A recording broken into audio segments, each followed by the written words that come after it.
Hare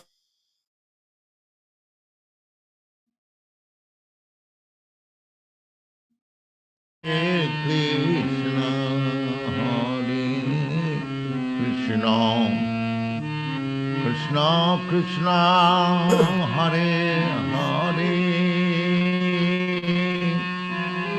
Hare Rama, Hare Rama, Rama Rama, Hare Hare, Hare Krishna,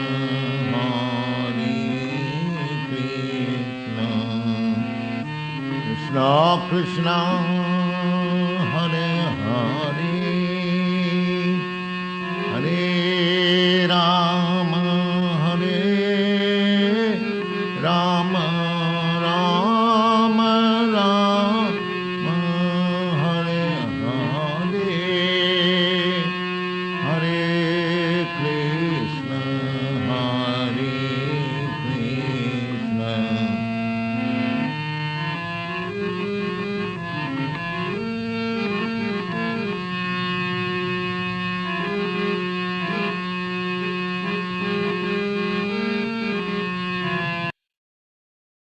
Hare Krishna, glories to Srila Prabhupada and the Sankirtan movement. Welcome everyone to Saturday morning, Bhagavad-gītā As It Is, reading and discussion with the Hare Krishna Society Prabhupada Disciples Association, which is part of our weekly sadhana program we recommend for all people that are interested in going back home, back to Godhead.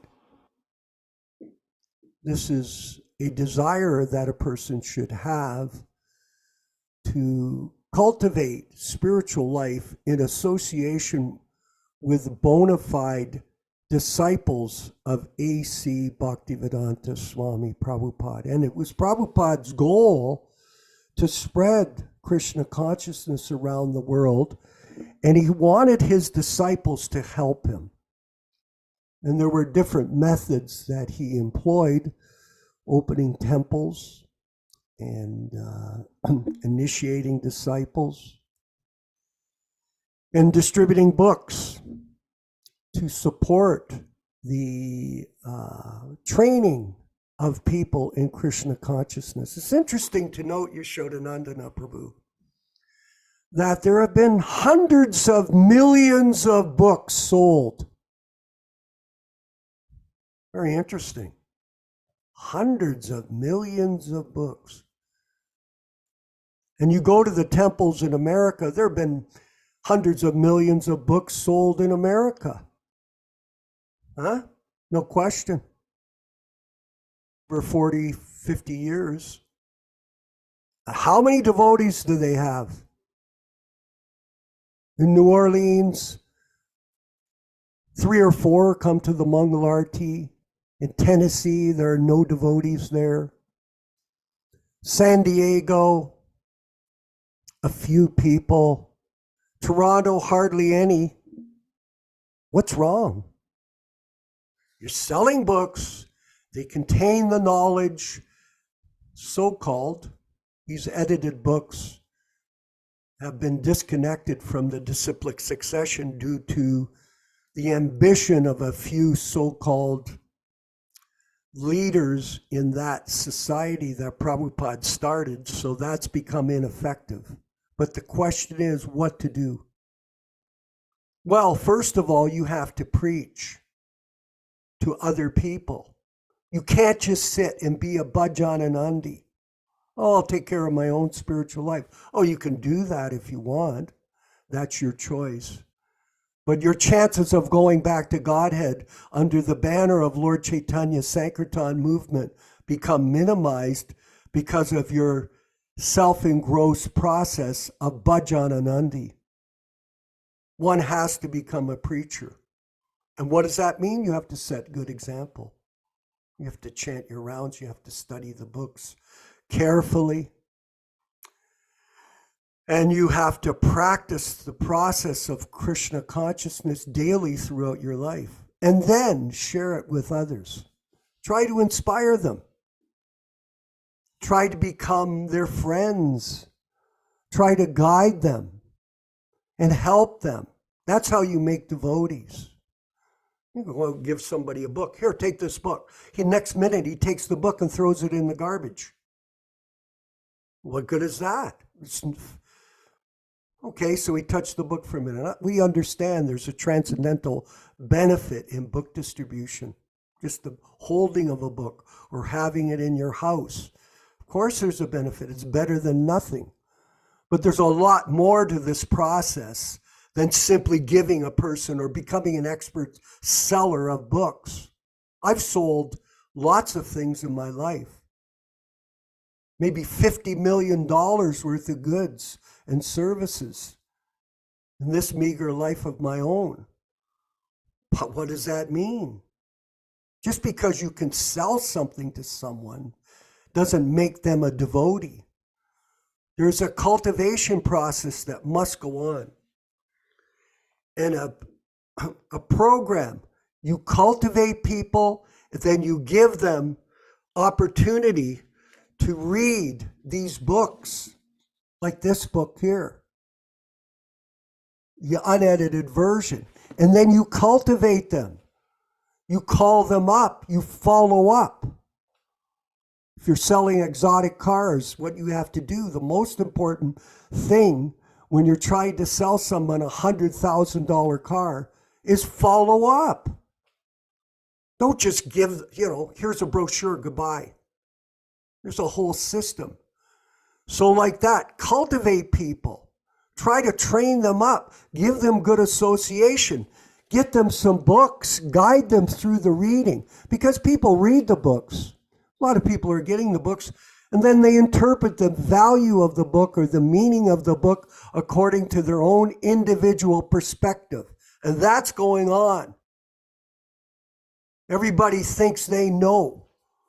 Well, if you're not trained up, first of all, how to understand this philosophy through the association of the pure devotee and his disciples that are following him carefully, you're going to go off in a sort of platform of mental speculation and mental concoction and think, oh, I've got it all figured out. It's like I tell people, oh, you should just study Prabhupada's books. Oh yeah, but I'm going to read all the books. Every book that's out there, I'll read Gaudiya Math, I'll read these other books from Swami Narayan's group and this and that. Prabhupada told us specifically how to take up Krishna consciousness. He trained us up. We were fortunate, some of us, to get personal association with Prabhupada and get an insight on what is the real method. So this is something that we have to develop, this training process of how to make devotees, not followers. Nadanam najanam nasindarim. Followers, you can get thousands of followers, just like these gurus in the ISKCON group. They think making a devotee means getting a follower, finding out how much money he's got in his bank account.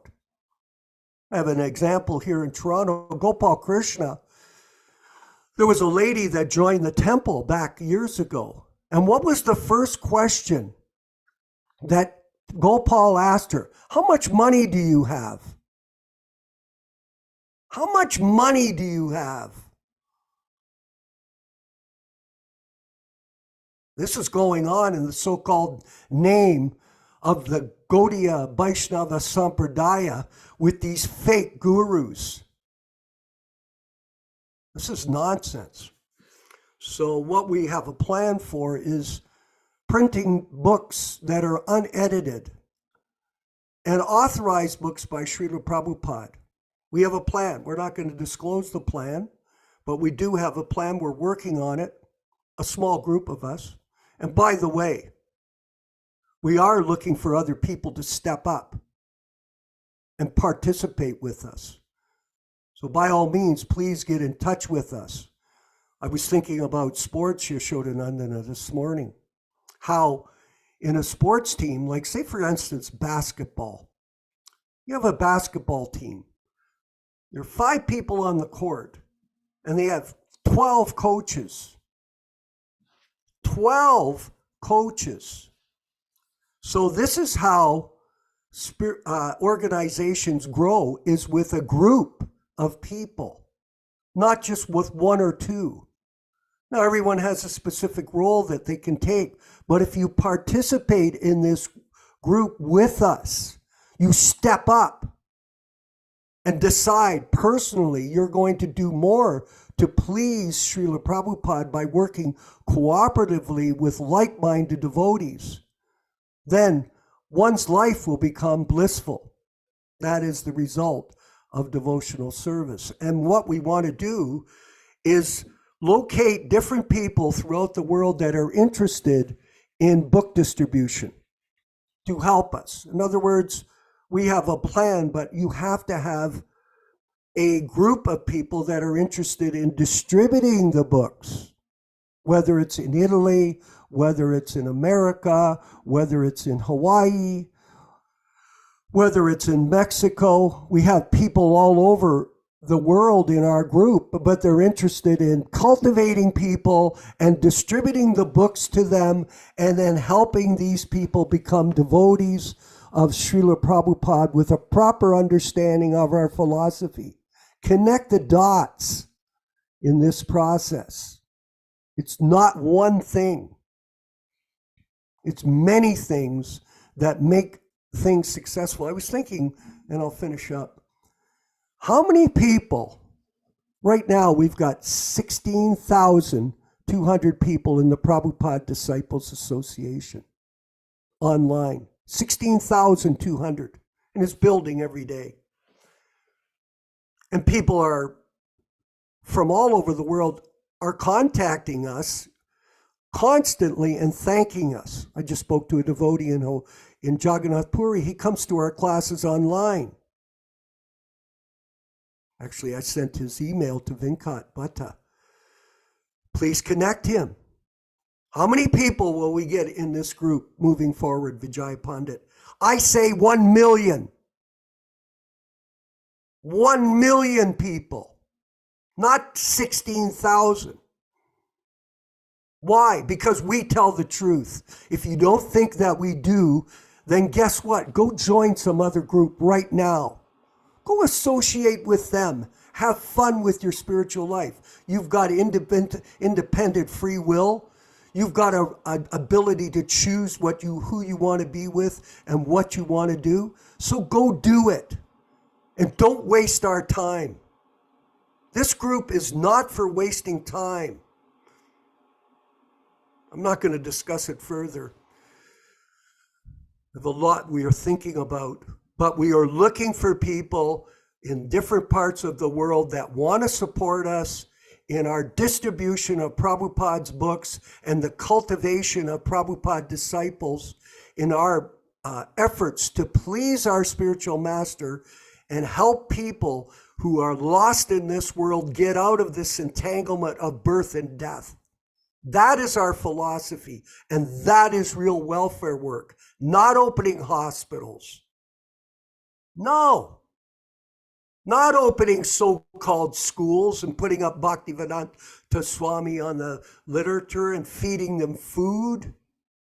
It's food, spiritual food, transcendental knowledge through bona fide training in association with good devotees and in association with the spiritual master in his Vani incarnation.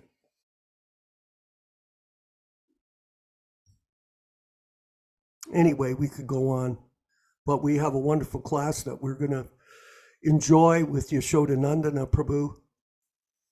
And we're going to go to the reading of the diaries just to see how Prabhupada was designing his program personally for spreading Krishna consciousness in the early days. And we'll go back to Monday, June 6, 1966. And here's the beginnings. Prabhupada, we're so fortunate we've got these diaries.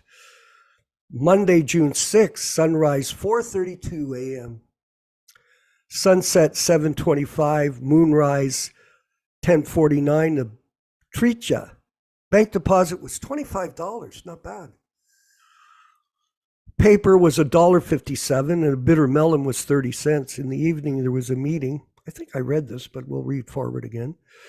About more than 16 men and women attended, and the meeting was interesting, but the collection was poor. Contribution only $9.50. Book collection, Raphael 3 taken, $4. Income $13.50. Expenditures $26.87. One gentleman has taken a set of books. Altogether, 5 sets distributed out of 16. There is a balance now of 11 sets. On June 7th, 1966, the sunrise was 4:31 a.m. Sunset was, 7:26. Moonrise, 11:26. Chaturi, today in the morning, Paul was paid $1.35 plus $1 previous. I went to see Dr. Mishra. I dined with him. Expenditure was 30 cents, 2 diems for telephone call, and total expenditure was $2.85. Bank deposit was $15, so $17.85. Wednesday, June 8th, sunrise 4:31 a.m., sunset 7:26 p.m., moonrise 11:55, Panchami. There was a meeting in the evening. About 16 persons attended, one of which was a Chinese woman who became very much interested. So Prabhupada's observing how people of all nations, all races, could be attracted to Krishna consciousness based on the teachings of Lord Chaitanya. The collection was $11, the book collection was $4, and the total was $15. A letter received from Harvey. And on Thursday, June 9th, 1966, back in time, everyone, Prabhupada there working at his diary. Sunset 4:31, sunset 7:27 p.m., moonrise Shasti received a letter from Secretary Sri Padman Pat. He is not at present interested in temple construction in New York, a laughing stock. Paul was paid for expenditure $250 on Friday, June 10th. Sunrise was 4:31 a.m., sunset was 7:28 p.m., moonrise was 12. Okay. Saptami, there was no expenditure today. In the evening, there was a meeting. 12 heads were present. Contribution only $8. Well, that's about 75 cents each. Book collection was $4. Total income was $12. Invited to attend eating function on Sunday, the 12th instant. And here we have JK organization. I guess this is the letter from this fellow. So Prabhupada had it collected. It's March 28th, 1966, to Prabhupada in New York, room 307. So I guess that was his old address, yeah. Dear Sir, Sri Padampati Sri G. Sanganiya has received your kind letter of the 18th instant. I, however, regret to write that Sri Padmapatji is not interested in the scheme of building a Radha Krishna temple in New York at present. In regards to the inquiry continued in the last paragraph of your letter, Sri Padmapatji duly received your books, Srimad Bhagavatam, from your Delhi office, and so his secretary signed it from Sri Padmapatji Singhaniya. Not very encouraging, is it? Of course, what else is new? There's lots of discouragement that goes on when you go on a preaching mission. Saturday, June 11th, sunrise 4:31 a.m., sunset 7:28 p.m., moonrise 0:44. Astami today, I paid Paul $2 and Carl $20. Total expenditure was $22. I received one letter from Mangalanoy and replied to it. That was a brahmachari in India he was trying to bring over. Afternoon, there was a Sanskrit class. 5 people attended and contribution was $2. One letter was written to J.N. Wankawala for confirmation. And here I wanted to show these pictures. Look at these beautiful pictures. There's Prabhupada in the early days. by himself. No one really helping, but him never giving up. By himself. Before the explosion. And here's another picture of Prabhupada from the diet. Look at that. What a beautiful picture. So serious. He looks young here, very young. So the early days of the Sankirtan mission. And we should be very honored to be a part of that mission in 2024. All glories to the Sankirtan devotees of the Prabhupada Disciples Association Hare Krishna Society. We'll move forward with the chanting of Jaya Radha Madhava, Kunja Bihari, and then we'll have a wonderful discussion and reading. All those beautiful verses that you chant, Yashodanandana. Thank you very much. All glories to the Sankirtan mission. Haribol.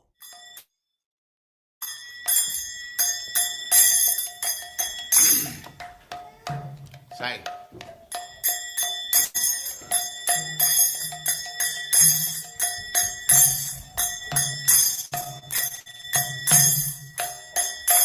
Jaya Radha Madhava Kunya Bihari.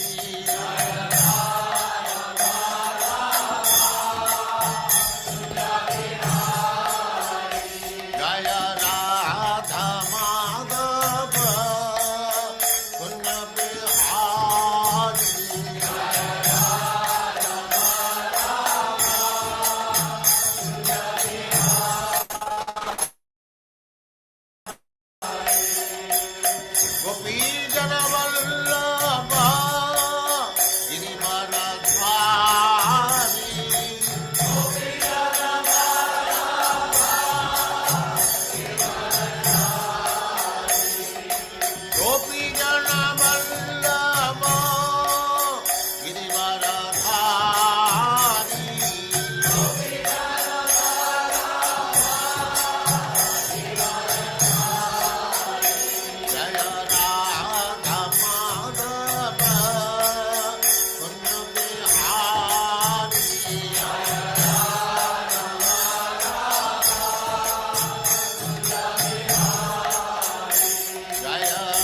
Bhaktivedanta Saraswati Goswami Prabhupada ki jai, Ananta Koti Vaishnavindra ki jai, Ramacharya Srila Haridas Thakur ki jai, Prem se kaho Sri Krishna Chaitanya Prabhu Nityananda Sri Advaita Gadadhar Sivasadi Gaur Bhaktivinoda Sri Sri Radha Krishna Go Gopinath Sam Kund Radha Kund Giridhardhan ki jai, Vrindavan Dham ki jai, Navadvip Dham ki jai, Swami Bhaktivinoda ki jai, Ganga Mai ki jai, Jamuna Mai ki jai, Tulasi Devi ki jai, Bhakti Devi ki jai, Swami Bhaktivinoda ki jai.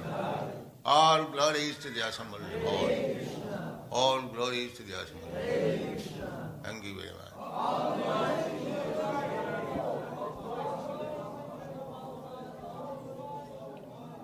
Om Namo Bhagavate Vasudevaya. Om Namo Bhagavate Vasudevaya. Om Namo Bhagavate Vasudevaya. O my Lord, Sri Krishna, the son of Vasudeva, the all-pervading personality of Godhead, I offer my respectful obeisances unto you. From Srimad Bhagavatam 1:1:1. Narayanam namaskritya. Narayanam namaskritya. Naram cheva narottamam. Naram cheva narottamam. Devim Saraswatim Vyasam. Devim Saraswatim Vyasam Tato Jayam Mudirayat. Tato Jayam Mudirayat. One should utter the means of conquest, Srimad Bhagavatam, after offering respectful obeisances, 1, to the personality of Godhead Narayana, 2, to the Narayana Rishi, who is the supermost human being, 3, to the Mother Saraswati, the goddess of learning, then 4, to Srila Vyasadeva, the author, from Srimad Bhagavatam 1-4. Welcome everyone to this reading and discussion on Srimad Bhagavad-gītā. As we do every week, we read 1 or 2 verses from the Gita Dhyanam, or the Gita Mahatmya, or glorification of the Bhagavad-gītā. This week, we will be reading from the Gita Dhyanam from the Vaishnava Tantra Sar, text number 7 and 8. Mukam karoti vachalam pangum langayate girim yat kripatamaham vande paramananda vardhanam. I salute that Lord Madhava, the source of supreme bliss, whose grace makes the dumb eloquent and the cripple cross mountains.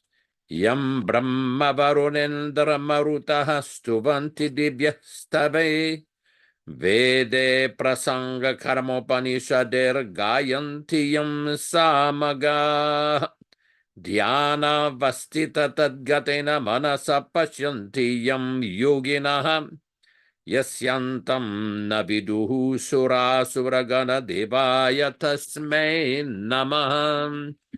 Salutations to that God whom Brahma, Indra, Varuna, Rudra, and the Maruts praise with divine hymns, of whom the Samachanters sing by the Vedas and their Angas in the Pada and Krama methods, and by the Upanishads, whom the yogis see with their minds absorbed in him through meditation, and whose hands the hosts of devas and asuras know not. It's interesting to note that this last verse, Srila Prabhupada used to often quote that last verse in various lectures and conversation. So we will proceed soon with the reading first, I wanted to make a brief announcement. Today is the appearance day of Ramanujacharya. Those of you who have access to the screen, you can see the name of Bhakta Rupesh Chawan.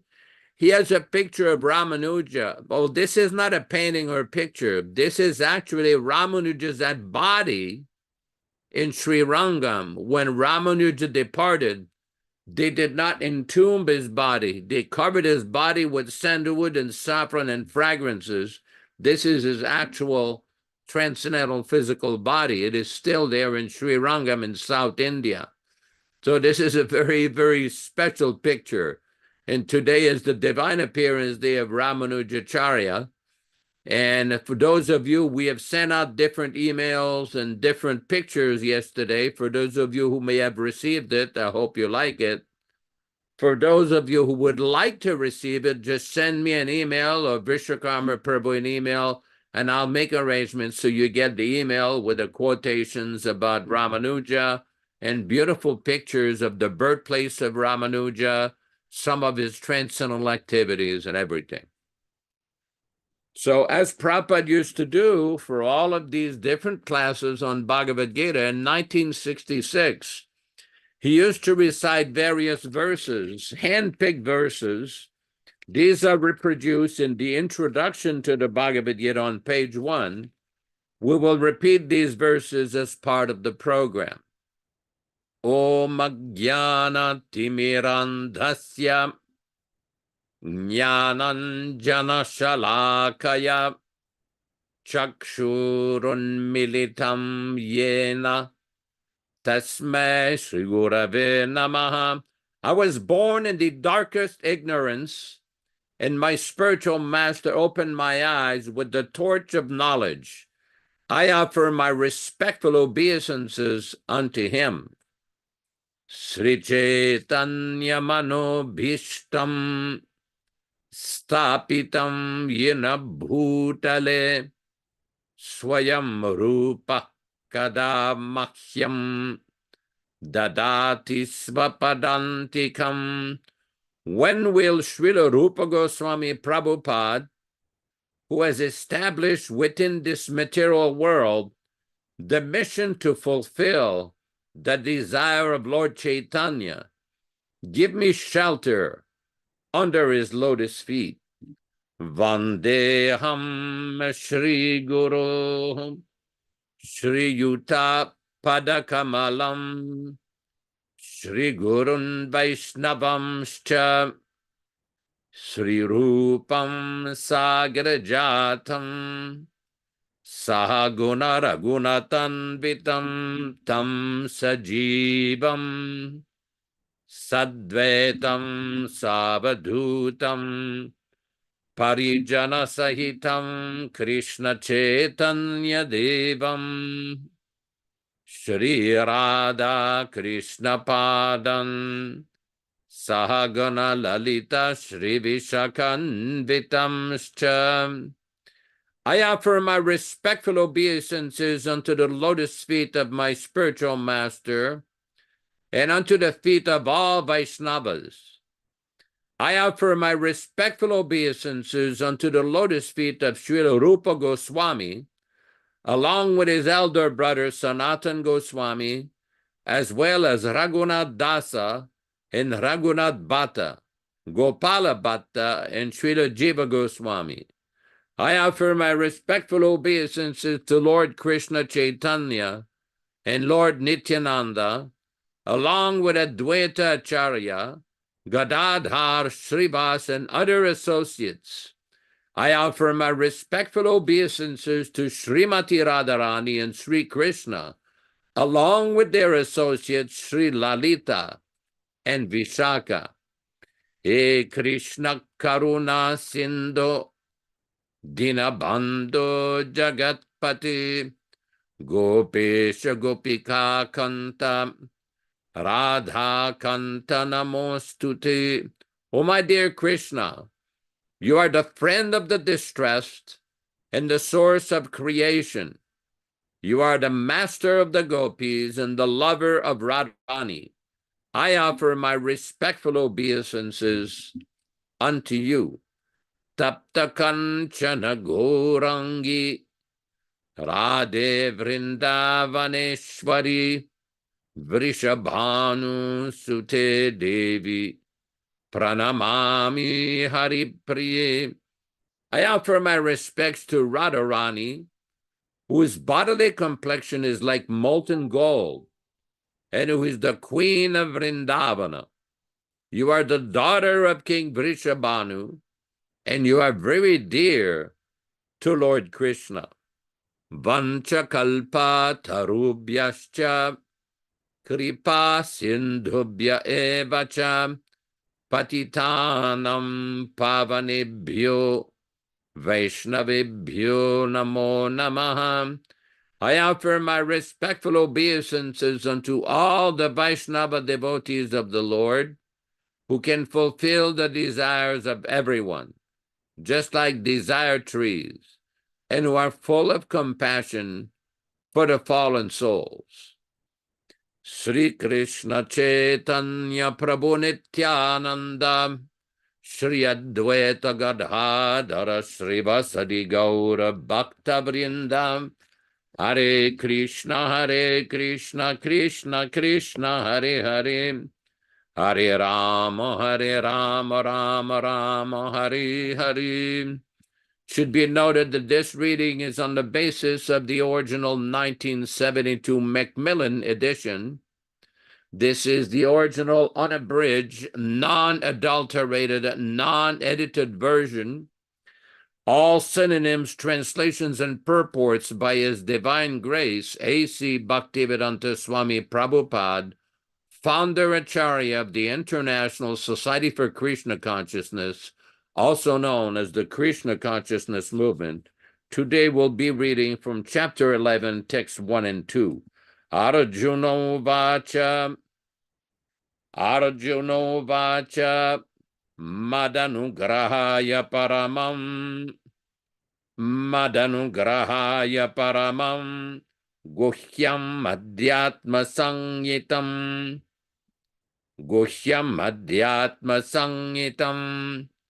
Yatvayuktam Vachastena Mohoyam Vigato Mama Arjuna Uvacha. Arjuna said, Mat Anugrahaya, just to show me favor, Paramam, supreme, Guhyam, confidential, Adhyatma, spiritual, Sangyitam, in the matter of, Yat, what, Tvaya, by you, Uktam, said, Vachaha, words, Tena, by that, Mohaha, illusion, Ayam, this, Vigataha, is educated, Mama, my. Arjuna said, I have heard your instruction on confidential spiritual matters, which you have so kindly delivered unto me, and my illusion is now dispelled. Purport. This chapter reveals Krishna as the cause of all causes. He is even the cause of the Mahavishnu, and from him all material universes emanate. Krishna is not an incarnation. He is the source of all incarnations. That has been completely explained in the last chapter. Now, as far as Arjuna is concerned, he says that his illusion is over. This means that Arjuna no longer thinks of Krishna as a mere human being, as a friend of his, but as the source of everything. Arjuna is very enlightened and is glad that he has a great friend like Krishna. But now he is thinking that although he may accept Krishna as the source of everything, others may not. So in order to establish Krishna's divinity for all, he is requesting Krishna in this chapter to show his universal form. Actually, when one sees the universal form of Krishna, one becomes frightened, like Arjuna. But Krishna is so kind that after showing it, he converts himself again into his original form. Arjuna agrees to what Krishna says several times. Krishna is speaking to him just for his benefit, and Arjuna acknowledges that all this is happening to him by Krishna's grace. He is now convinced that Krishna is the cause of all causes and is present in everyone's heart as the super soul. Text number 2. Bhavapyayo hi bhutanam. Bhavapyayo hi bhutanam. Shrutau vistarasho maya. Shrutau vistarasho maya. Tvattaha kamala patraksha. Tvattaha kamala patraksha. Mahatmyam api chavyayam. Mahatmyam api chavyayam. Bhava, appearance. Apyayo, disappearance. He certainly, bhutanam, of all living entities. Shruto, have heard. Vistarashaha, detailed. Maya, by me. Tvattaha, from you. Kamala patraksha, O lotus-eyed one. Mahatmyam, glories. Api, also. Cha, and. Avyayam, inexhaustible. Translation. O lotus-eyed one, I have heard from you in detail about the appearance and disappearance of every living entity, as realized through your inexhaustible glories. Purport. Arjuna addresses Lord Krishna as lotus-eyed. Krishna's eyes appear just like the petals of a lotus flower out of his joy, for Krishna has assured him in the last verse of the previous chapter that he sustains the entire universe with just a fragment of himself. He is the source of everything in this material manifestation, and Arjuna has heard of this from the Lord in detail. Arjuna further knows that in spite of his being the source of all appearances and disappearances, he's aloof from them. His personality is not lost, although he is all-pervading. That is the inconceivable opulence of Krishna, which Arjuna admits that he has thoroughly understood. Om Ajnana Timirandasya Jnananjana Shalakayam Chakshuran Militam Yena Tasmai Sri Gurave Namaham. Namo Vishnupadaya Krishna Prestaya Bhutale Srimate Bhaktivedanta Swaminiti Namine. Namaste Saraswati Devi Gauravani Pracharine Nirvishesha Shunyavadi Paschatya Deshatarine Bhakti Siddhanta Shishyaya Bhakti Vedanta Namine Prasannaya Prashantaya Tasmai Shri Gurave Namaham. Bhagavad Vandanam Kadyam Guru Vandana Purvakam Kshiram Sharkara Yuktam Kadatehi Visheshataha Adadhanastrinam Danter Idam Yachi Punaha Punaha Srimadrupa Padam Bhoja Durishyam Janma Janmani Sri Krishna Chaitanya Prabhu Nityananda Shri Advaita Gadadhara Srivasadi Gaura Bhakta Vrindam Hare Krishna Krishna Krishna Hare Hare Hare Rama Rama Rama Hare Hare. The 6 Goswamis of Vrindavana, the primary disciples of Sri Chaitanya Mahaprabhu, whom he chose to present the essential of his philosophical approach, of his philosophical doctrine. These 6 Goswamis have written very valuable literatures explaining the position of Lord Krishna according to the instruction and teachings of Sri Chaitanya Mahaprabhu. Sri Chaitanya Mahaprabhu is the combined form of Radha and Krishna, according to the authoritative descriptions of great acharyas like Rupa Goswami, Sanatan Goswami, Jiva Goswami, Krishnadas Kaviraj, the author of Sri Chaitanya Charitamrita, Vrindavan Das Thakur, and so many other great, powerful spiritual teachers and preceptors. Basically, what we see in this chapter, Krishna is telling Arjuna that he will show him his universal form. He will display for Arjuna the universal form and explain to him what is the position of his unique personality, what he will do.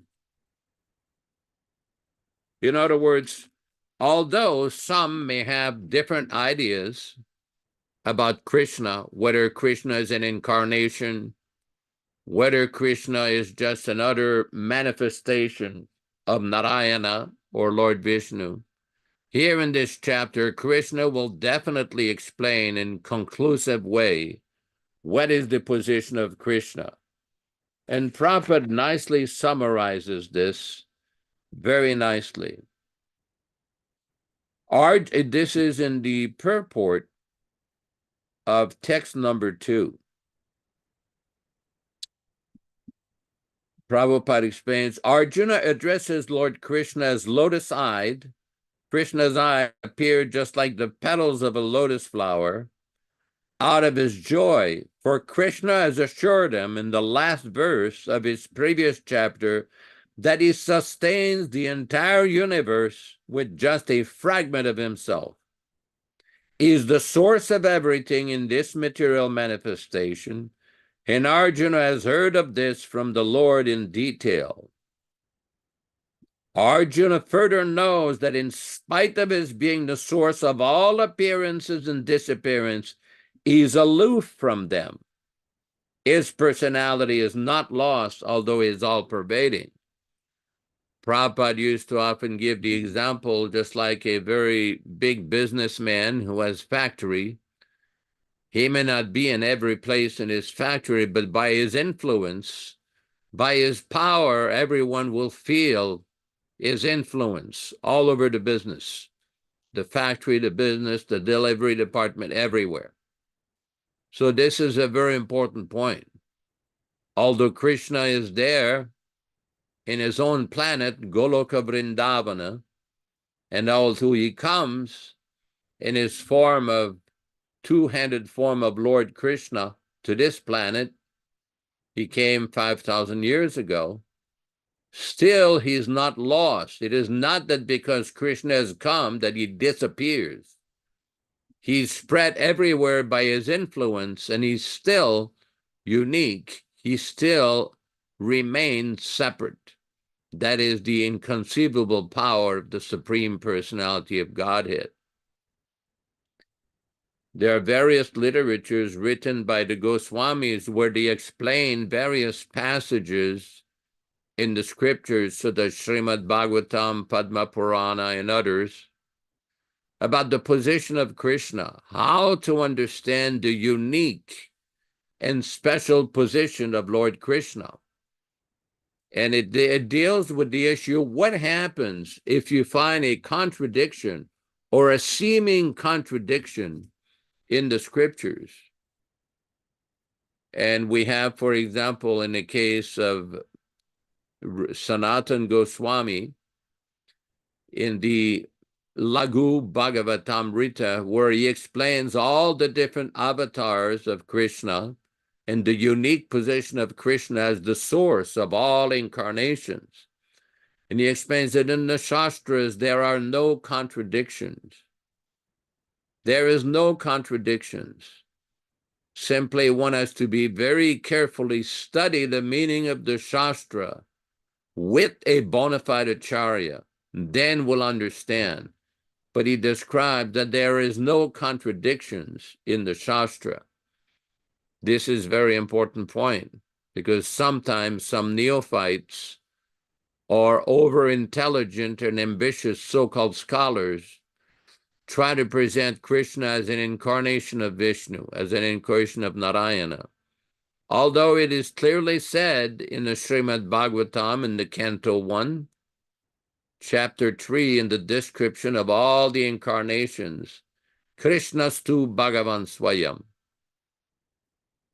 We see that Jiva Goswami, Rupa Goswami, and Sanatan Goswami, to their various writings, have often quoted from the Brahma Samhita, specifically the first verse of the 5th chapter, Ishvara Parama Krishna Sachidananda Vigraha Anadiradir Govindaha Sarva Karana Karanam, in establishing the position of Krishna, as well as another verse in the 5th chapter, Ramadi Murti Shukala Niyamena Tishtan Nanavatara Makarat Bhuvaneshu Kintu Krishna Swayam Samabhavat Paramah Pumanyo Govindamadi Purusham Tamaham Bhajami, that all of the different avatars are coming from the personality of Krishna. And no amount of word jugglery or so-called Sanskrit combination can change that. There are so many explanations by Jiva Goswami, especially in the Krishna Sandarbha. Prabhupada refers to this in his purports in the Chaitanya Charitamrita, where Jiva Goswami has explained all of these different passages, such as when Arjuna and Krishna went to see Mahavishnu in the causal ocean. There are so many different leelas of Krishna which are sometimes bewildering to so-called scholars and neophytes. That's why one has to take shelter of the explanations of the great acharyas. And that's what Prabhupada came to do, to present, to synthesize, to summarize all of these different writings of these great powerful acharya, these transcendental preceptors, professors of spiritual science, and present this in a way for those persons who do not have knowledge of the Sanskrit language, which is not easy to acquire. To study the Sanskrit language, technically it takes 12 years, 10 hours a day. Who has the time? Who has the time for that? Prabhupada was a very proficient Sanskrit scholar who translated and gave the essence of all the commentaries of the great acharyas, including his Guru Maharaj, Srila Bhaktisiddhanta Saraswati Thakur Prabhupada, and his Guru, Srila Bhaktivinoda Thakur, Srila Vishwanath Chakravarti Thakur, Srila Baladev Vidyabhushana, and on, to present the essence of all Vedic literatures. So one does not need to search for any special teacher, special advisor, any neomat, or any kind of special revelations. Simply one has to submit his oral reception and seek the original first editions of Srila Prabhupada's books. Now, if you're fortunate to get an original book, study it very carefully. If you don't have some of Prabhupada's original books, somewhere ought to get them. KrishnaStore.com, KrishnaStore.com. Go on there, order the Bhagavatam 30-volume set. And somebody sometimes have said, well, the other books, they don't really change the meaning. Oh, yes, they do. The minute you start deviating from Prabhupada even a little bit, immediately it's problem. Immediately it's difficulty.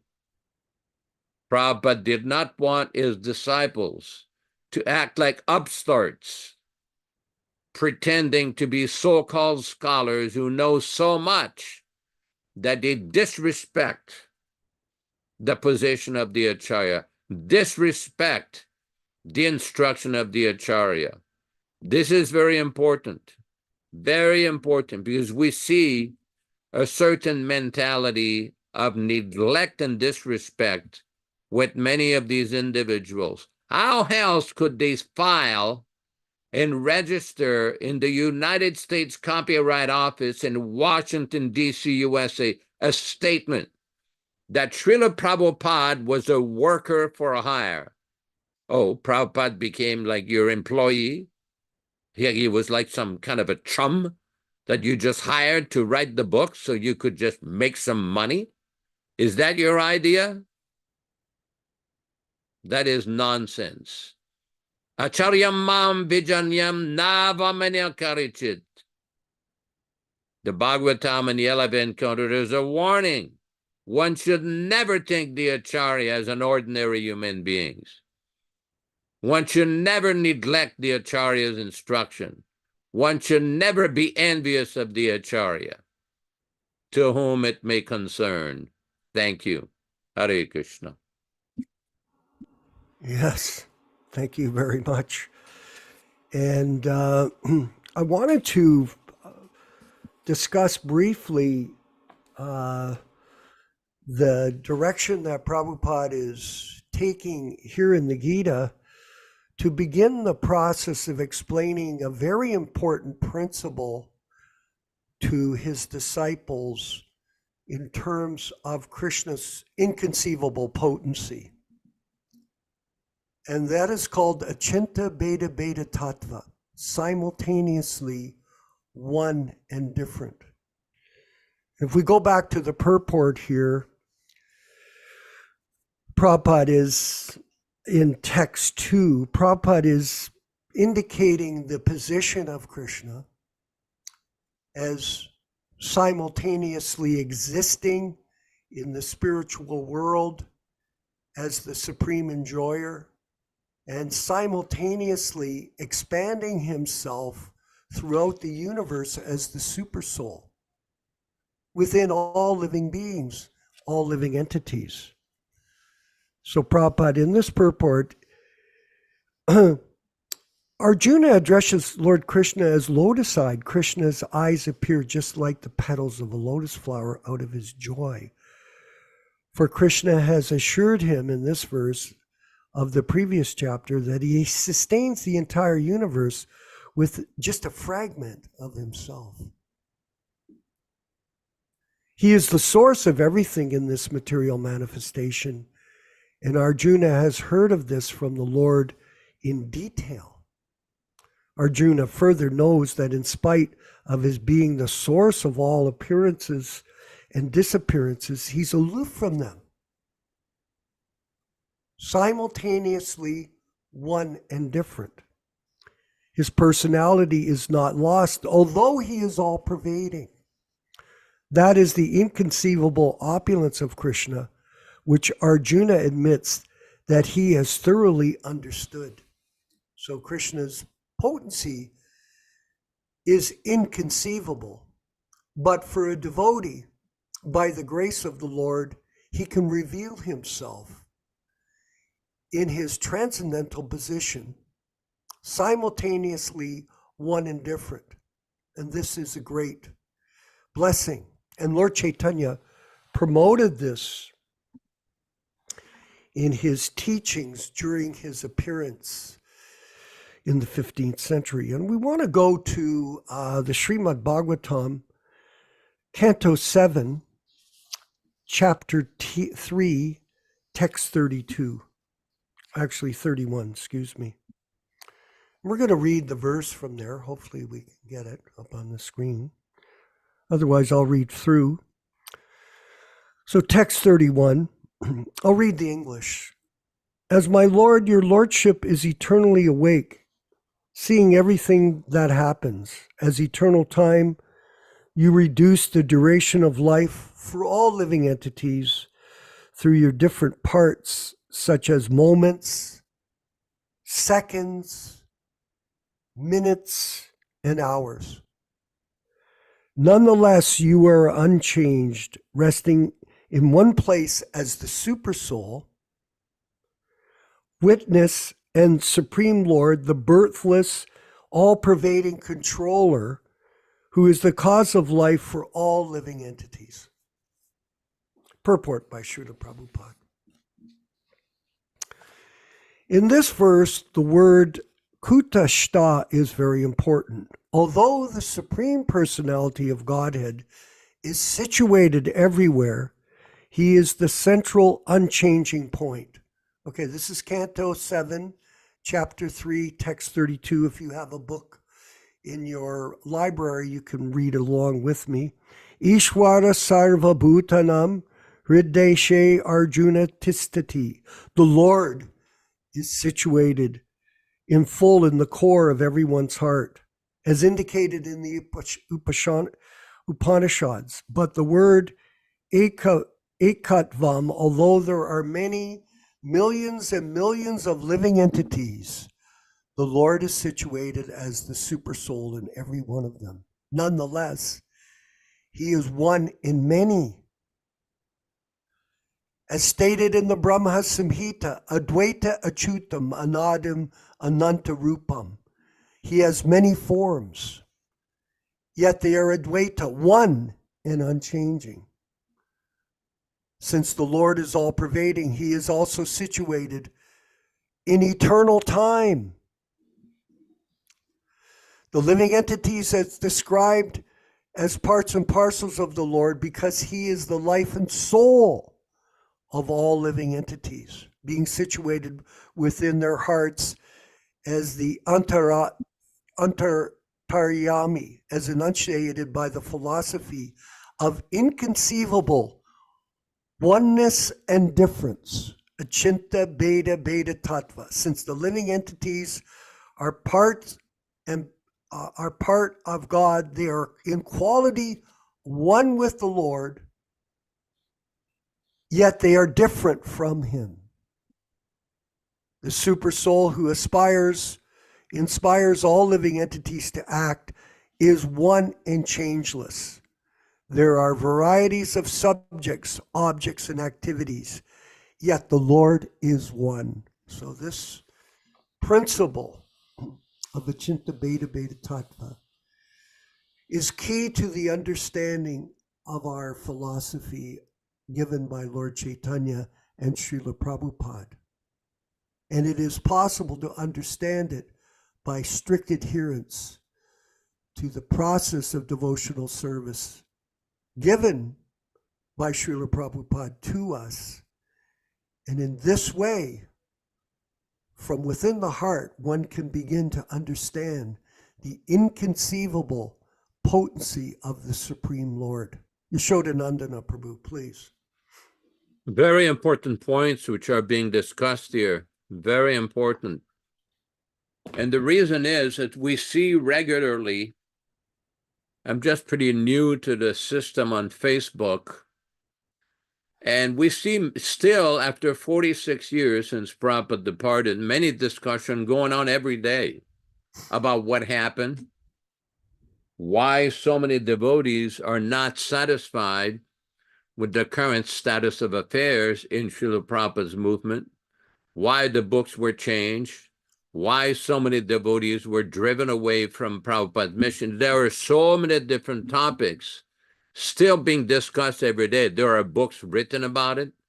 There are minute discussions and postings going on about it every single day. So when we discuss the Bhagavad-gītā, it's one thing that's very important. What Srila Prabhupada is given and approved should be respected, should not be changed.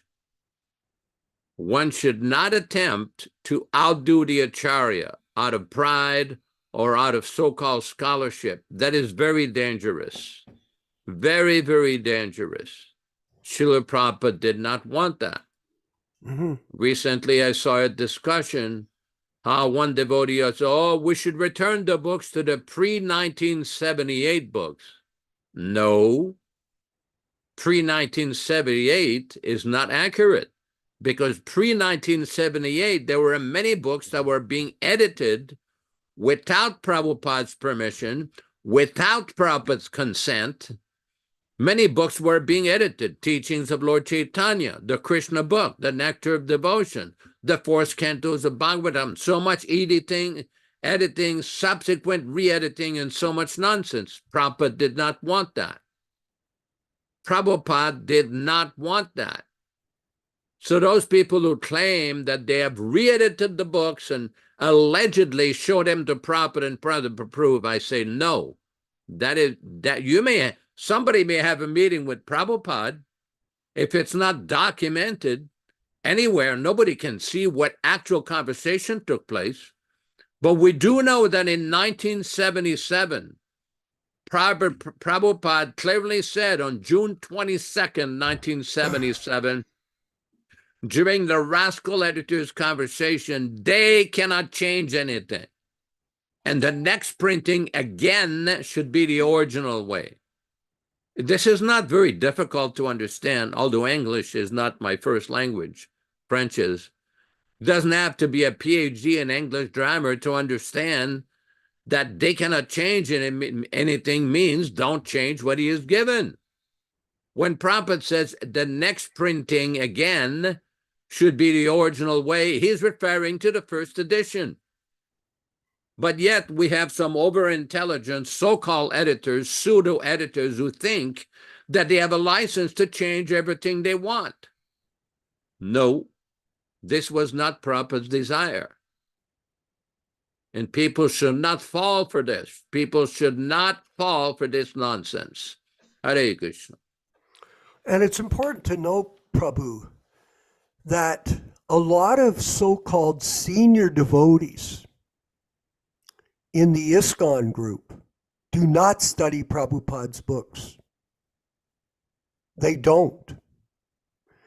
And they do not analyze the different instructions that Prabhupada gave us in order to maintain his society with integrity. They don't study them. It's apparent. They repeat famous verses. They repeat certain statements that are conducive to promote their particular guruship. But do they study the instructions of Srila Prabhupada to get a proper understanding of how to protect the disciplic succession and the teachings coming from him, Bhakti Siddhanta, Bhakti Vinod Thakur, the 6 Goswamis, and Lord Chaitanya? No, they don't. And you can tell when you hear them speak.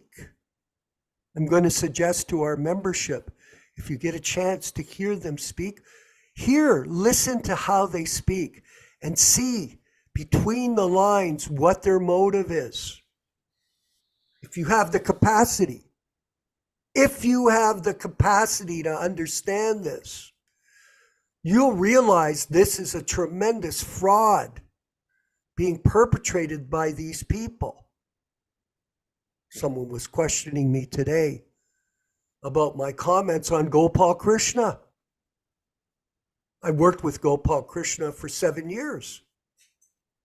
I have extensive experience with him, along with a lot of my God brothers. It's not just me. It's not that it's just our opinion. There are thousands of people that understand what is going on in the terms of so-called disciplic succession. But does he study the books carefully? Does he do an analysis of the letters that Prabhupada sent? Does he done an extensive explanation of direction of management that Prabhupada gave on how his society should operate? Does he read the letters extensively and other personal instructions that Prabhupada gave, like we do in our classes? How we give everyone an opportunity to study and discuss these details and understand them properly? No. This is a fraud. Neela Shama Das in Miami. Maybe you could share some insight, please. Hare Krishna. Haribol. Jai Shri Prabhupada.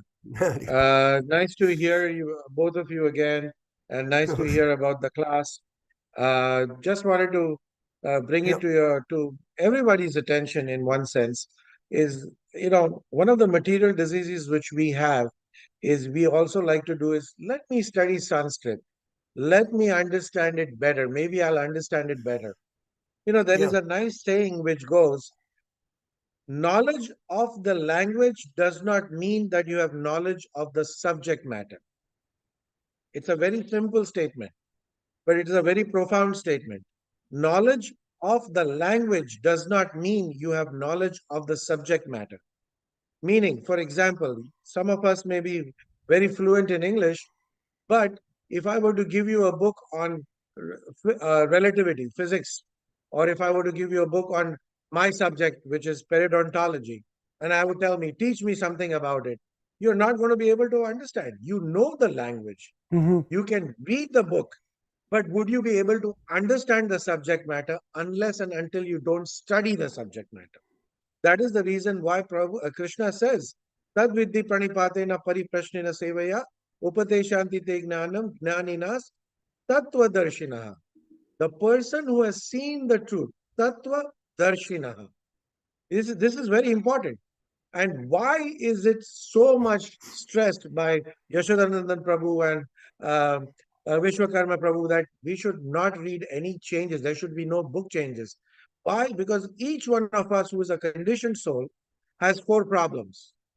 We are imperfect sense organs. We have a tendency to cheat. We have a tendency to make mistakes, and we are under illusion. These 4 problems make us unqualified to opine on a perfect subject matter, which is Krishna consciousness. So, if you want to understand the real subject matter, then we have to stick to the original books. As far as the people who are not following Srila Prabhupada, well, they're not following their instructions. So why would they want to study Srila Prabhupada's original books?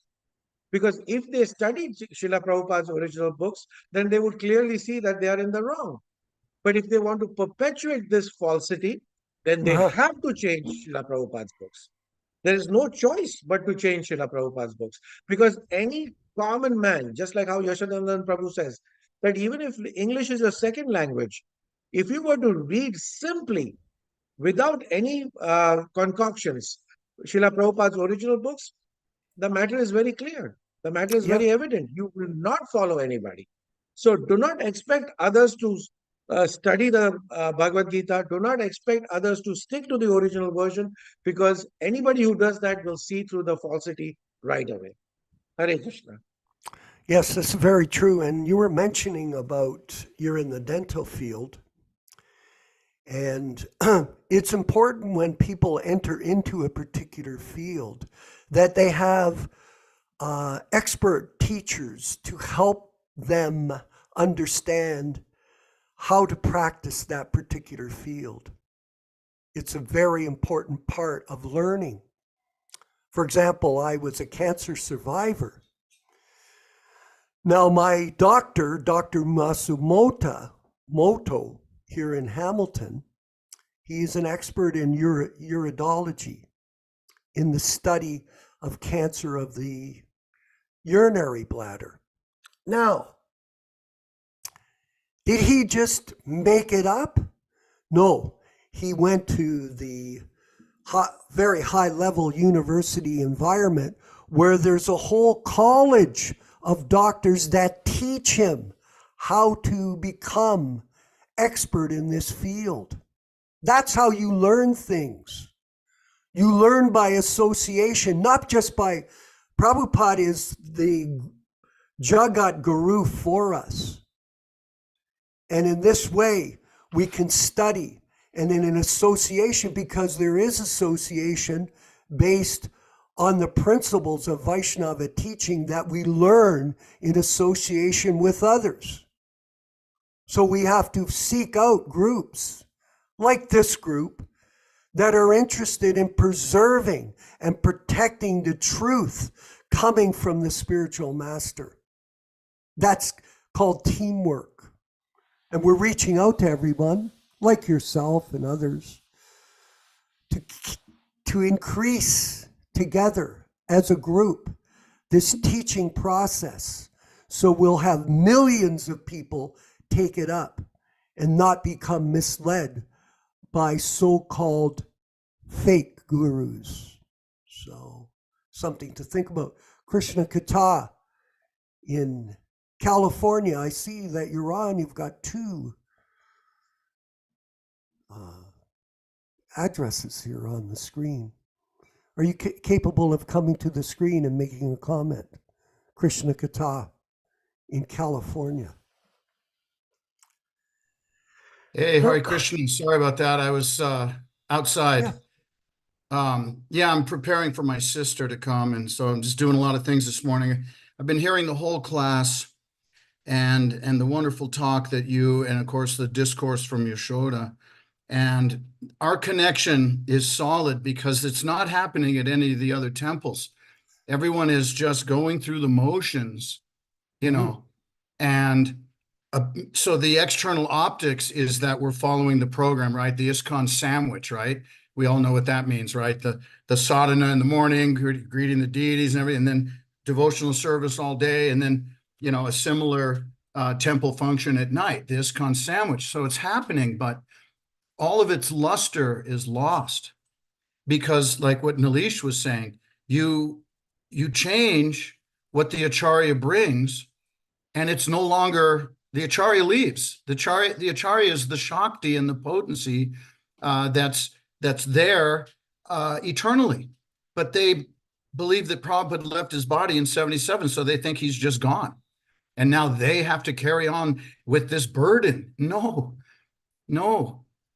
that's not the case. Everyone has some Shakti, but no one has the level of potency that Prabhupada has. Jagat Guru, you know, personal servant of Krishna, Radharani. No one has this potency. And so this is the sadness that we all experience, like you were saying at these temples. I was just talking to Lalitanath. He said, tell me how many devotees think like we do from this PDA disciple associate, you know, Prabhupada disciple association. And I just held up my finger, 2.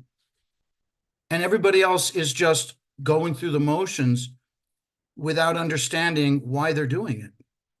There's really only 2 Prabhupada disciples that go to that temple that understand all of this offenses and all these changes are all not pleasing to Srila Prabhupada.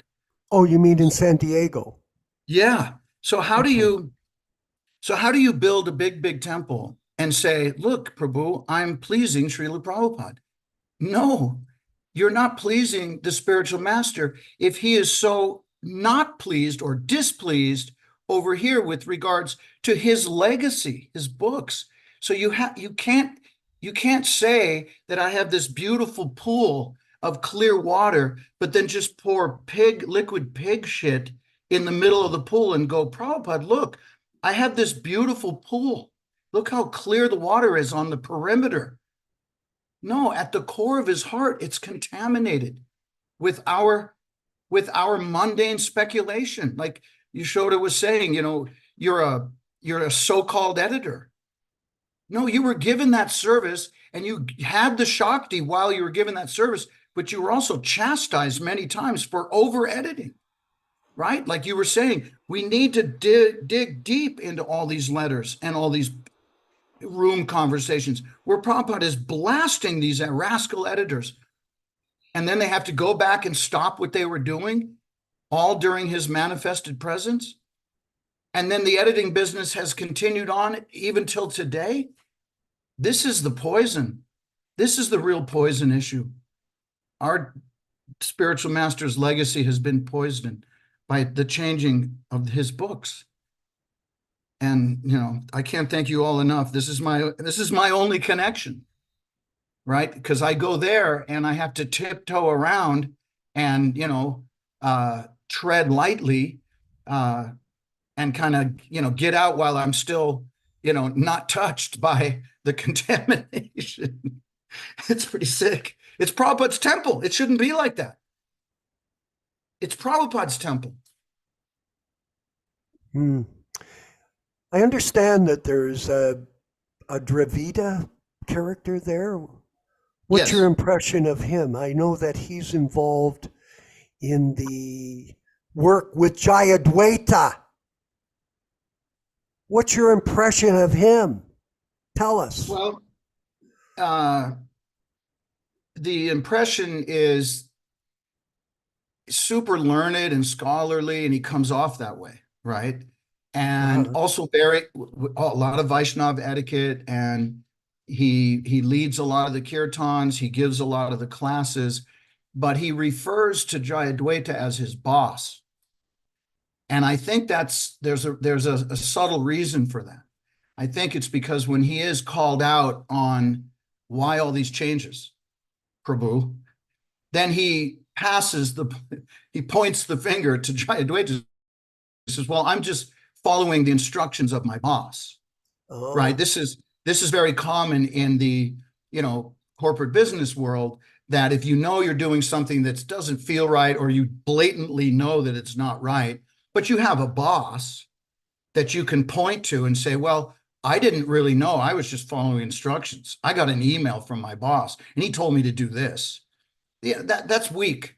You know, that's not standing up for your spiritual master and putting your foot down and calling them out on their nonsense, like you and Yashoda and Neela, that everyone is doing on our program. You know, this is a grassroots program, just like Prabhupada started a grassroots program, you know, from himself and built it up. We're doing it. And it's not like, oh, we're doing it again, and it's why should we have to? No, we don't worry about why should we have to. We have to. We just do it. It's an automatic attraction to want to try to correct the issues and please Prabhupada once again.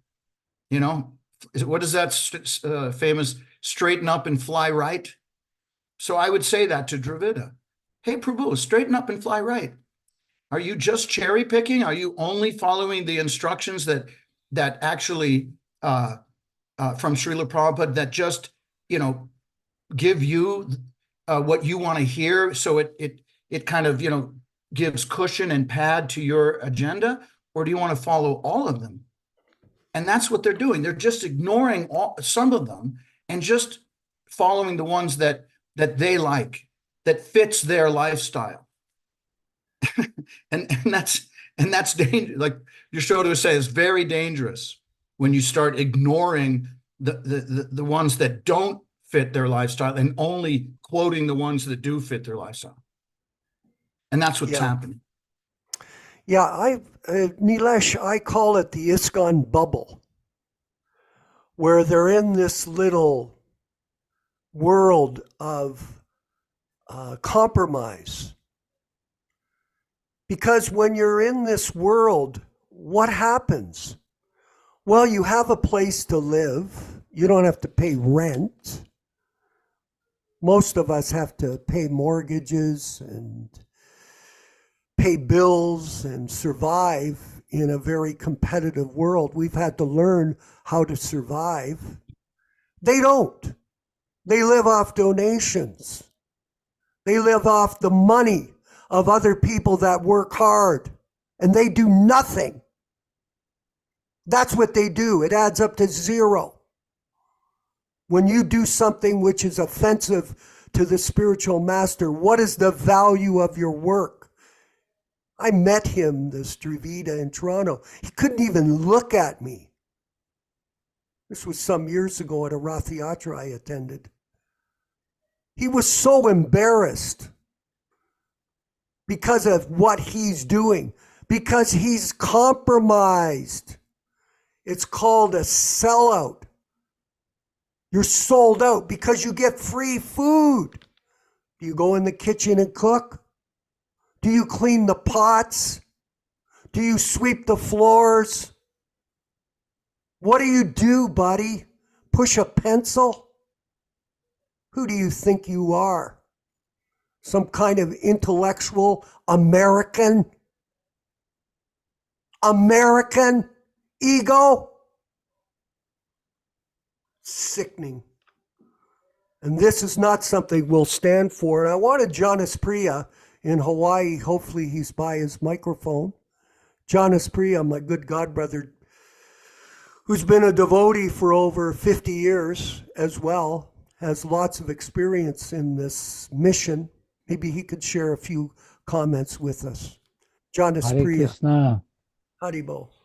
all glories to Srila Prabhupada. It Yeah. was very, very, very nice class as always. And like Prabhus are saying, this group is like a oasis on a very desolate desert of life. So we're so fortunate that we have found this oasis, and it's, in Vedic terms, is a tirtha.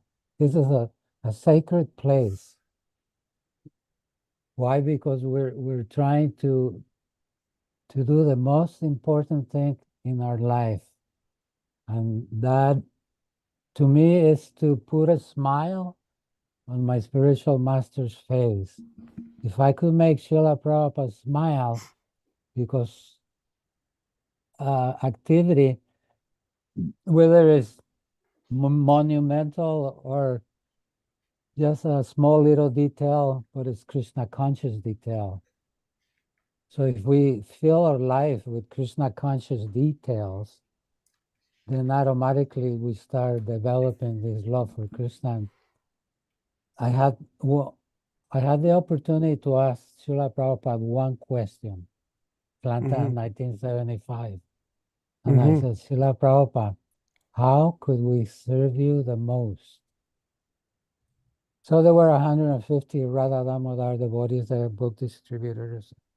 They all got real excited because, Prabhupada is going to say, I distributed my books. Prabhupada closed his eyes for a second and said, by loving Krishna. So if we could learn the secret, how could we become mad after Krishna? So to love somebody, you have to try to understand that person. Like in the mundane world, in a relationship, people fall in love as they start finding out about the other person. And as we start finding out about Krishna's qualities, like Krishna says, just try to remember me, think about me, try to understand my pastimes. And even if we don't, it doesn't matter. We simply follow the orders of the spiritual master. We simply follow to the best of our ability to follow the orders of Srila Prabhupada. Then we are assured success on this path. But as soon as we start deviating from Prabhupada's instructions, then that's the danger zone. That's like walking on a field full of mines, explosives everywhere. And we step on one of these ones and you're finished. So why take that? Why take that route when we could walk in the beautiful path that Prabhupada showed us? He gave so many instructions. He gave an instruction about everything we want to know. So we simply do that, then our life will be successful. Hare Krishna.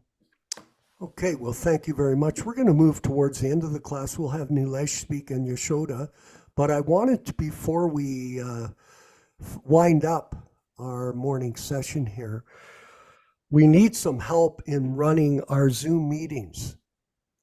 There's a lot of issues in running them, and we're getting a summary explanation from our current production manager on how to, all the different steps in the running of the entire program. Like I saw that Vijay Panda said there's no text online. That's one of our features, that we put up text on the line. And then we have openings and closings and animations and bhajans and photos and all kinds of different features to keep our production at a high level. So if you are qualified or you want to learn how to do the Zoom meeting and give us assistance, because we go every week without fail, and it's a high demand production environment, but if you're committed to it, it'll be a great service to Srila Prabhupada and his mission if you can step forward, if you know somebody that can do this with us. So that's a request. If you have anybody interested or has any information on how to do Zoom calls and is expert at this, please get in touch with myself, bobbyhebert@gmail.com, or you can call me on Facebook Messenger or on WhatsApp, any way that you can reach me, and we'll discuss how you can participate. Nilesh Sharma, I see you've got your hand up. We'll let you Yes, move Prabhuji. forward. You know, it is Yes, interesting Prabhu. which what you call Krishna Katha Prabhu was talking about. Yes, And Prabhu. I'm seeing is that ISKCON is going into a self-destructive path. The bubble which is there is a self-destructive path. Uh-huh. So if we jump onto that bandwagon, we are going to be destroyed also. Remember that. Right now they are just running on the inertia of Srila Prabhupada. But they have been constantly not following his instructions, as we know.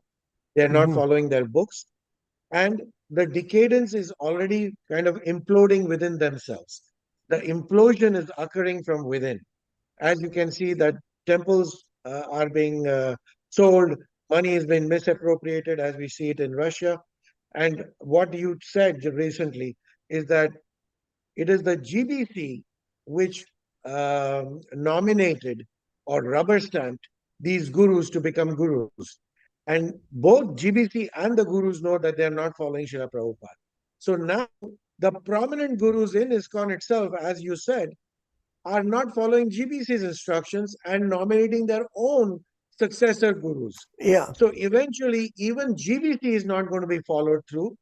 And so the whole system is just going to implode and go into these individual cults, which have no resemblance to the original movement whatsoever.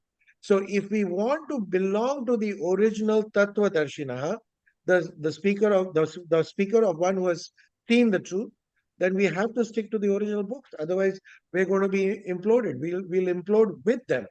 And this is what's going to happen. I would love to know what Yashodanandan Prabhu has to say. Yeah, I'll just let him speak in a minute, but it's apparent that when you have a lie, and Krishna Katha knows that, having been in policing for 34 years in the US, a lie built on a lie built on a lie is never a solution to a problem. So you have a situation, for example, where he was the key witness in the murder of Sulochan, Krishna Katha here on air. He was the key witness. He was the key witness in terms of Keith Ham and his masterminding of the murder, along with Radhanath. Radhanath was a part of the conspiracy. It's not a concoction, it's a fact. Why is he hiding in India? What's the reason? Can you put two and two together? You come to a conclusion. What about Bhaktividya in Mayapur, who violated people, young ladies, for over 20 years? And nobody says anything. He's just disappeared. Was he brought before a civil criminal court and charged like he should be and punished by put in jail? No. All these things are going on. And yet people are so foolish, they can't see it. Come on. We're not that stupid. Yashodanandana, Prabhu, please, let's finalize. Make a comment for us. There's a very interesting statement attributed to one of Shakespeare's writings. Oh, what a tangled web we weave once we choose to deceive.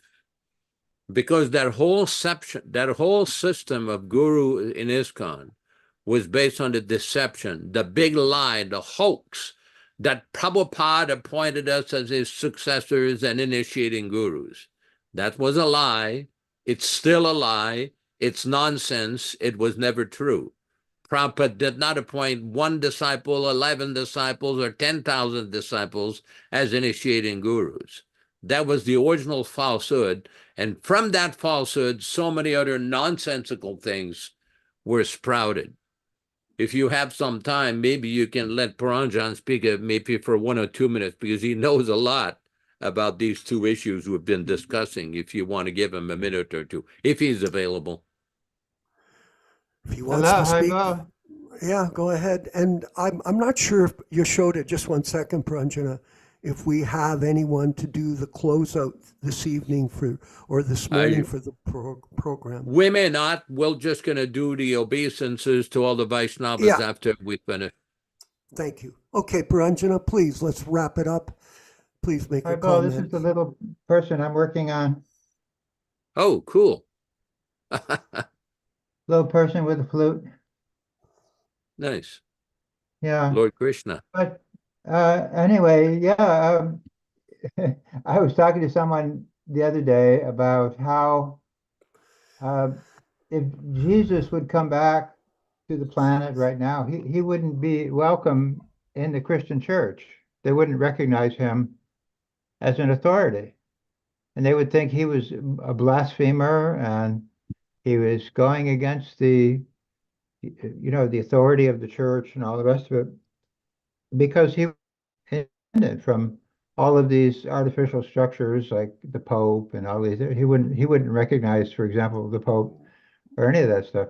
So it's the same thing in ISKCON. And we were looking at some old photos of the temples in the 70s, especially, when there was like 99.9% Caucasian devotees in the temples. And we were comparing those photos to the photos taken recently in 2024 at the same temple. And it's like 99% Hindus. You'd have to look hard to find even one Caucasian person in the whole crowd. So obviously they've just converted ISKCON into a Hindu, showing the deity and doing wedding pujas and car pujas and baby blessings and all kinds of, let's say, money-making things. And Mahesh Raj sent me the financials from the ISKCON temples in England. They're making millions and millions of dollars a month in all their combined temples. And it's all from all these Hindus coming and donating money. And then they have huge salaries to a lot of the directors and, administration of the UK, United Kingdom, ISKCON, so-called ISKCON, but it's not really ISKCON. It's just basically a Hindu business where they made a big wedding hall behind Bhaktivedanta Manor and they rent it out and, they conduct weddings and things there. And it's just basically a business, and everybody's, who's there is getting a salary. And so they're never, it's like Vishwakarma was saying, they're getting a salary, they're getting a free room, board, and maybe a huge salary. I heard that Vishaka is getting 120,000 pounds a year salary. She's the temple president of the UK Bhaktivedanta Manor now. So if you have to attract people by giving salaries and attract them to become, components of a business, then you're not going to get people who are dedicated to Prabhupada and Krishna. You're going to get business people and motivated people. You're going to attract that class of people. So we can't expect that we're going to be able to preach to those class of people. It's not going to work. You can't just go to some business somewhere and convince them to give up their business or give up their job or give up their income. It's just No. not how things work in the material world. So we keep thinking, well, when is Dravida going to wake up? He's never going to wake up. He's a salary paid and sold slave of the operation. He's not going to wake up. Us waiting for these people to wake up is just never, ever, ever going to become a realistic opportunity. They are not going to wake up. They have no motive to wake up. So they're just going to go on. But it is imploding. There's no question about it. 5GBC resigned this year, and a bunch of them have just resigned de facto. You know, I have a friend in Australia. She says the temple president lives off-site. He comes once a month to get his paycheck, and he goes back and lives in his apartment. He doesn't even know what's going on. And if you had a problem, you know, a personal problem or any kind of issue, you couldn't even find this guy. You know, no one even knows where his apartment is. It's just ridiculous. So it's just become, you know, a ultra mundane operation, which, you know, is normal in the material world. Religion becomes a, you know, contaminated business. And Bhakti Siddhanta wrote about that, how religion is very, organized religion can be very dangerous. Anyway, that's all I wanted to say for now, Haribol. That's quite a bit. So thank you very much. And again, we're going to wind up the discussion today. Thank you, everyone, for participating. It does take determination to stay steady with this. And we are looking for someone to help us with the operation of our production of these classes ongoing into the future. So if you're eager to learn Zoom technology and you're knowledgeable in the Shastras and you can take a role with us, or you know someone that would be capable, mostly one of our members that's active in these programs, please step up and get a hold of us and let us know, and we'll supply you some of the information on how to do it. We're going to get the directions from our team, and we can move forward without interruption. I'd like to ask Yashoda to wind the program up today for us, please. Very good. Let us offer our respectful obeisances to all the Vaishnava devotees of the Lord. Vanchakalpa tarubhyascha kripa sindubhya evacha patitanam pavanibhyo Vaishnavibhyo namo namaha. Hare Krishna, Hare Krishna. Thanks everybody for participating. We'll see all of you tomorrow morning at 7 o'clock a.m. Pacific Standard Time or 10 o'clock Eastern Time, Toronto time, and Eastern USA time for the Srimad Bhagavatam reading. Hare Krishna. All glory is to His Divine Grace, Srila Prabhupada. Hare Krishna. Hare Krishna.